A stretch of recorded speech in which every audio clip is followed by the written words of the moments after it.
The sun spills golden light over my quiet suburban street as I sip my morning coffee on the porch. It's a picture-perfect neighborhood. Tree-lined, neatly manicured lawns, two-car garages gleaming in the sunlight. The kind of place people dream about. But dreams have cracks, and I've learned to see through them. I go by Daniel Carter, a 39-year-old IT consultant, or at least that's what my neighbors think.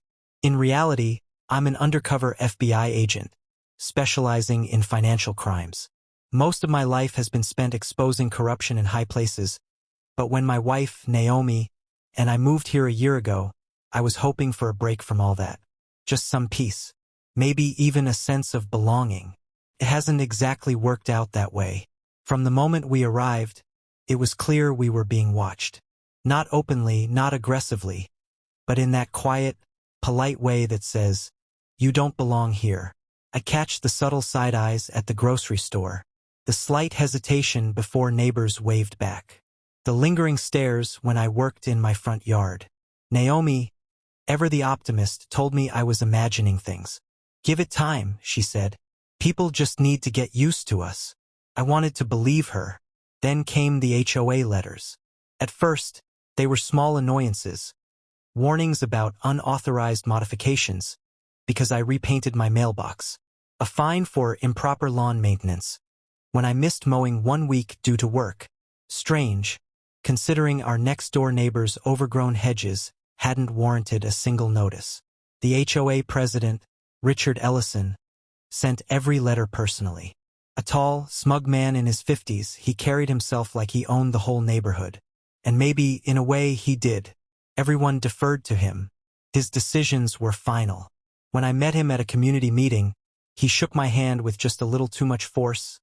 Eyes cold, smile practiced. "Glad to have you in our neighborhood, Daniel," he said, voice dripping with something I couldn't quite name. I didn't push back at first. I'd been undercover long enough to know that sometimes you let people underestimate you. But then the HOA fees went up.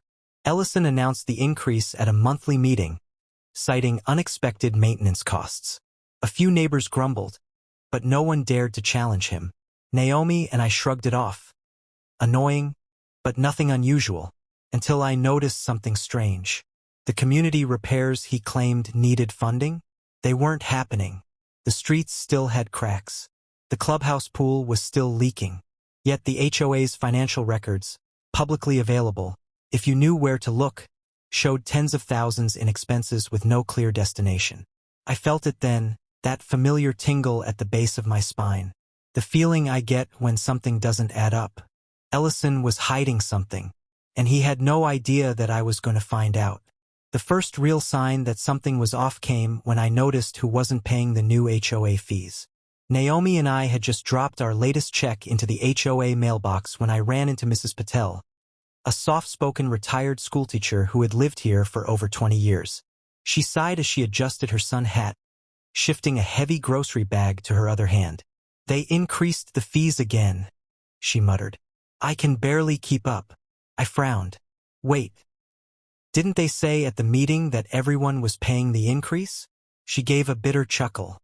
"Oh, sweetie, the rules aren't for everyone." She didn't have to say it out loud. I already knew who she meant. Ellison's friends. The ones who looked like him. The ones who weren't like me. I started paying closer attention.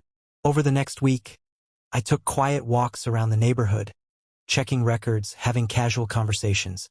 The pattern became painfully obvious. Ellison and his inner circle, a group of older, wealthier homeowners, all white, had exempted themselves from the HOA fee increases. Meanwhile, longtime residents like the Patels, the Garcias, and, of course, Naomi and me, we were being squeezed dry. It wasn't just money either. One evening, I was bringing in our trash bins when I heard voices near my driveway. I turned the corner to find Ellison and two of his HOA board members, a couple of golf-shirt men who looked straight out of a country club. They stood on my lawn, talking like they had every right to be there.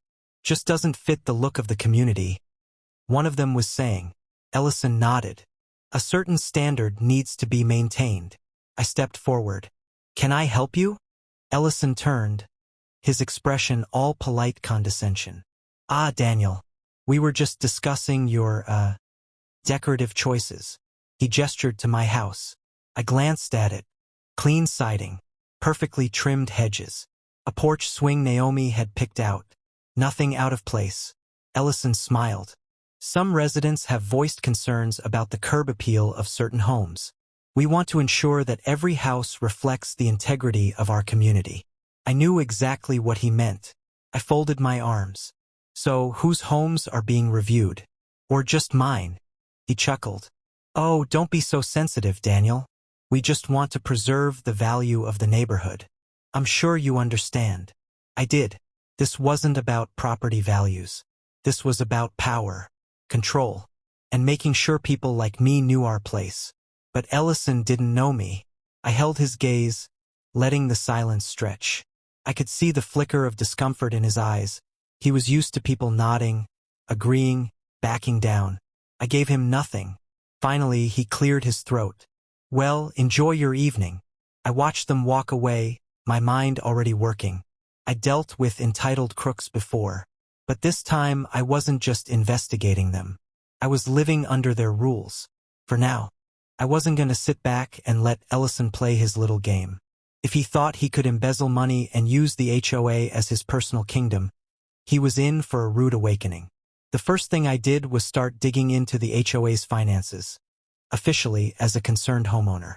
I sent emails requesting financial statements, citing my right to transparency. The HOA bylaws made it clear that any resident could request these records. Ellison ignored my first email. The second one got me a canned response from the HOA secretary, claiming they were under review. By the third email, I knew they were stalling. Fine. I had other ways.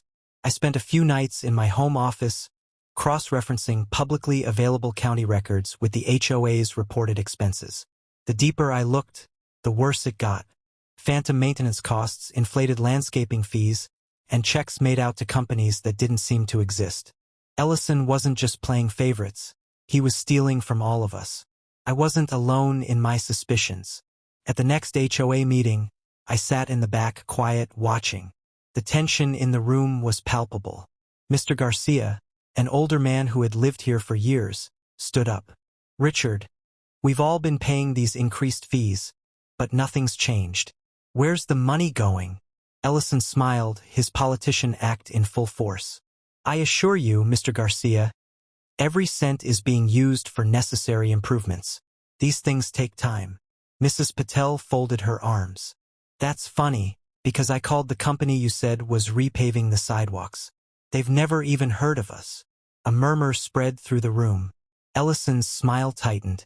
With all due respect, Mrs. Patel, I don't appreciate accusations without proof, he said smoothly. If you're unhappy, perhaps this neighborhood isn't the right fit for you. There it was. The veiled threat. I leaned forward.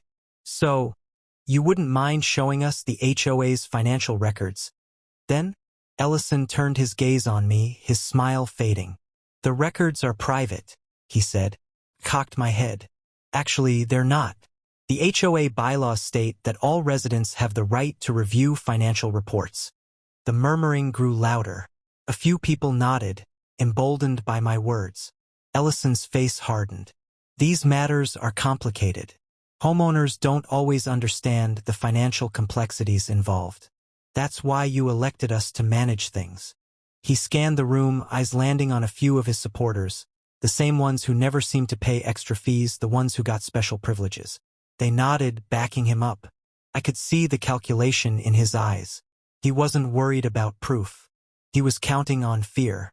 The meeting ended abruptly, with Ellison promising to review concerns and get back to us. But later that night, the real retaliation began. I woke to a loud bang outside. Heart pounding. I grabbed my phone and rushed to the window. My car tires were slashed. Naomi gasped behind me. Oh my God! I clenched my jaw. I knew exactly who was behind this. It was a warning. A message. Stop asking questions. Naomi was shaken. Daniel, this is getting dangerous. I pulled her close, pressing a kiss to her forehead. They want me scared, I murmured. They don't know who they're messing with. The next morning, I took my car to get the tires replaced. When I got back, a notice was taped to our door. A fine. Violation of community standards. It read, failure to maintain a properly functioning vehicle in the driveway. I almost laughed. These idiots were sloppy. They thought intimidation would make me back down. Instead, it did the opposite. That afternoon, I paid a visit to Agent Harper, my old partner at the FBI. Tell me you have something, he said as I handed him a flash drive. Oh, I have more than something, I replied. I've got fraud, embezzlement, and a conspiracy to cover it up. Harper grinned. Then let's burn this guy to the ground. I wasn't just investigating anymore. Now, I was setting the trap. The HOA meeting was packed. More than I'd ever seen before. Word had spread about the missing money, the intimidation tactics, the slashed tires. Neighbors who had been too afraid to speak up were finally paying attention. And at the front of the room, Richard Ellison sat smugly, his arms crossed, his expression one of pure confidence. This was his domain, his little kingdom, and he thought tonight was just another night where he could lie, deflect, and silence anyone who got in his way. He had no idea his empire was about to burn to the ground. Ellison cleared his throat and smiled. The same practiced grin he always wore when manipulating a crowd. Before we begin, I just want to remind everyone that our community thrives on trust. I understand there have been some concerns. He let out a condescending chuckle. Unfortunately, there's been a lot of misinformation spreading. I leaned back in my chair, watching him dig his own grave. I want to personally assure you all that our HOA finances are in perfect order, Ellison continued. Every dollar collected has gone toward necessary expenses. If anyone has doubts, well, maybe they should consider whether this is the right neighborhood for them. He looked directly at me. A challenge. I smiled. He had no idea what was coming. I stood. That's a great point, Richard. Transparency is key. So, I took the liberty of going through the HOA's financial records. The room went silent. Ellison's smile froze. I already explained. You said the money was used for community maintenance. I interrupted. But when I cross-referenced the listed vendors with county records, I found something interesting. Most of the companies don't exist. A murmur spread through the room. Mrs. Patel gasped. You mean, the money just disappeared? Ellison laughed, too loudly. This is ridiculous. Are we really going to entertain conspiracy theories? I pulled out my phone. Actually, I have proof. I turned to the crowd. See, Richard wasn't just pocketing HOA funds. He was funneling them into a fake contracting business registered under his wife's maiden name. Ellison's face drained of color. I wasn't done. I walked toward the front, holding up a printed check. This is a payment from the HOA's account to Greenwood Property Solutions, the company that supposedly handled our road repairs. I smirked. Except Greenwood Property Solutions doesn't exist. It's just a shell company, one that Richard Ellison owns. Ellison shot to his feet. That's a private document. How did you even get that? I stared him down. That's an interesting reaction, Richard. Not that's a lie. Not this isn't true. Just, how did you find out? His face twisted. This is slander. You have no authority here. I reached into my pocket and flashed my badge. Actually, I said calmly, I do. The room exploded. Gasps, murmurs, people turning to each other in shock.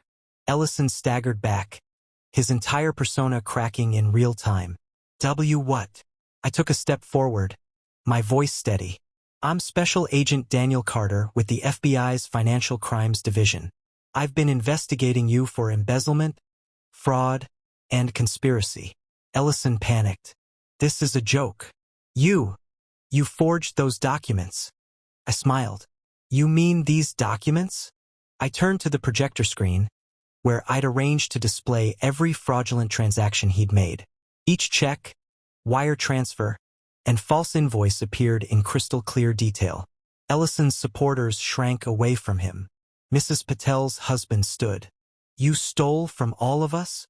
His voice shook with anger. The crowd turned. The same people who had blindly trusted Ellison now saw him for what he was.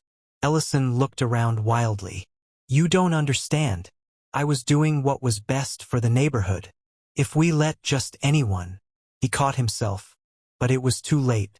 I raised an eyebrow. "Go ahead, Richard. Say it." He clenched his jaw. Rage and fear battled in his eyes. I pulled out my phone. "Oh, and one more thing. This meeting is being recorded." Ellison lunged. A mistake. Because the moment his hand grabbed my wrist, the doors burst open. 2 uniformed officers stormed in. One of them, Agent Harper, grinned at me. "I think we've heard enough." Ellison's face twisted in pure horror as the officers grabbed him, slamming him against the table. "You're under arrest for fraud, embezzlement, and obstruction of justice," Harper said. "Oh, and resisting arrest," Ellison screamed, his voice echoing through the room. "You can't do this to me. I built this community." I leaned in as they snapped the cuffs around his wrists. "No, Richard," I said, my voice calm. "You just stole from it. And now?" He was finally paying the price. Ellison thrashed as the officers dragged him toward the door, his face contorted in rage and disbelief. His carefully crafted world was collapsing in real time, and he couldn't process it. "This is illegal," he shrieked, his voice cracking. "You have nothing on me. I'll have the best lawyers in the state rip your case apart." I folded my arms. "You sure about that, Richard?" His bloodshot eyes snapped to me, brimming with hatred. "You set me up."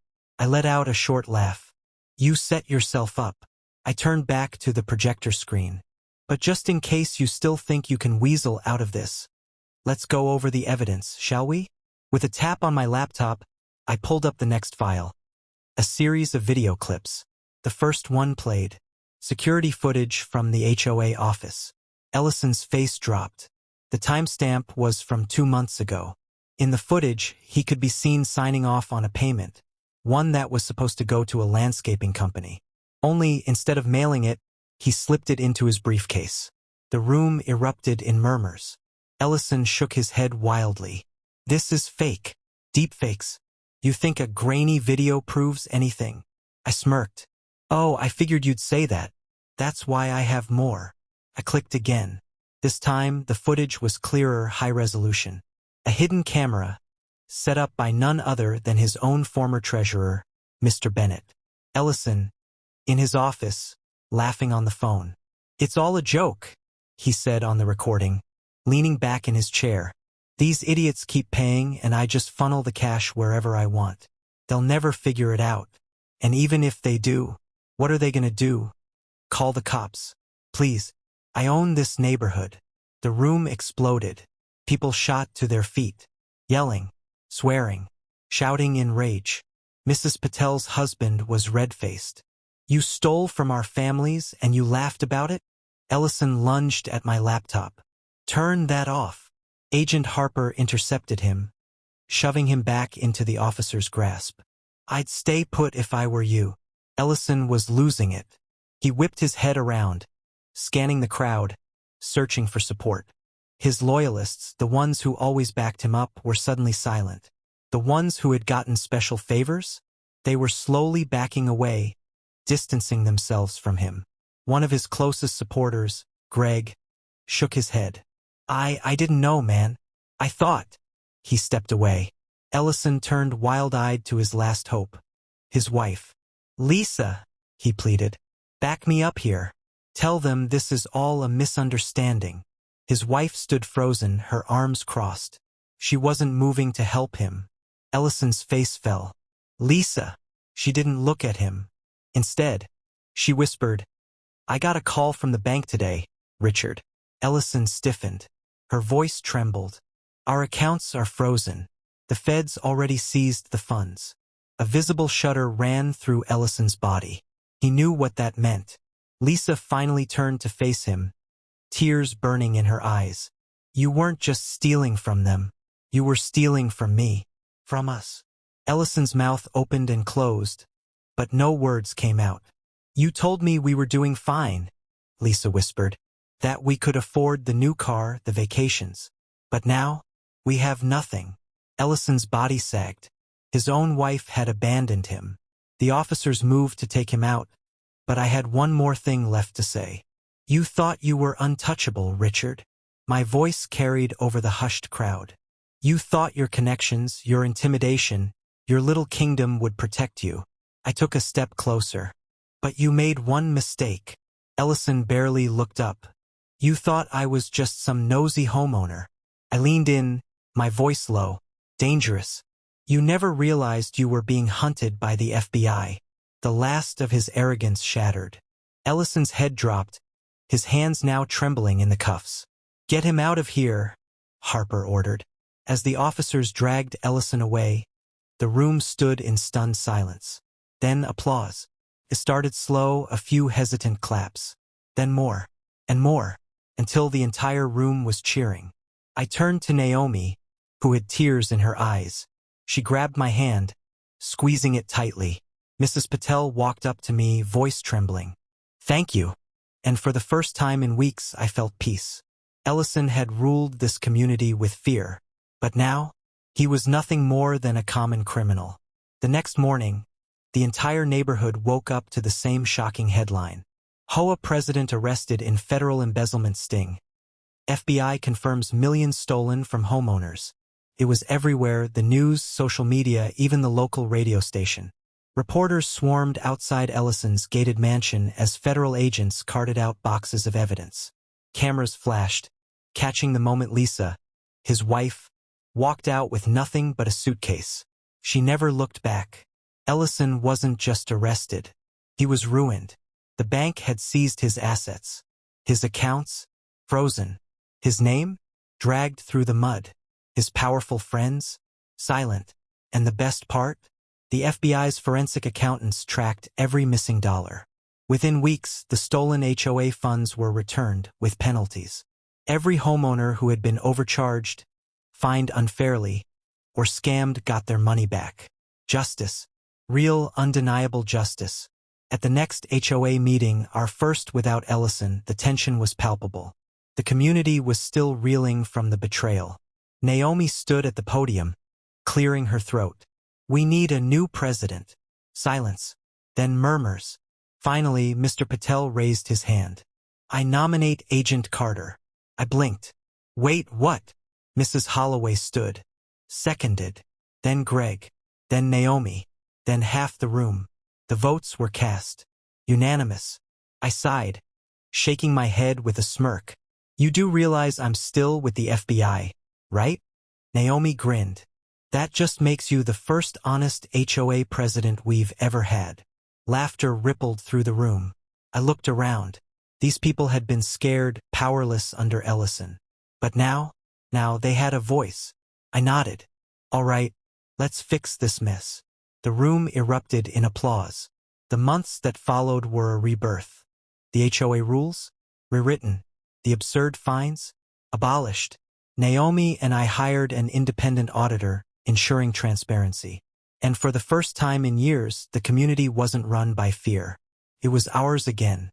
One evening, as I sat on my porch, Naomi walked up, 2 beers in hand. She handed me one, sitting beside me. You did it, she said, smiling. I took a sip, watching the sunset. We did it.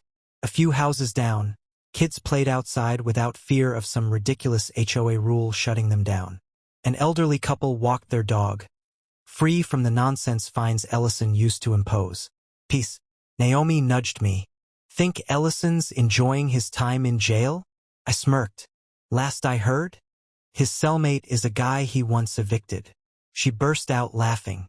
For the first time in a long time, I felt it. Justice had been served. And this time, it wasn't just a case. It was personal.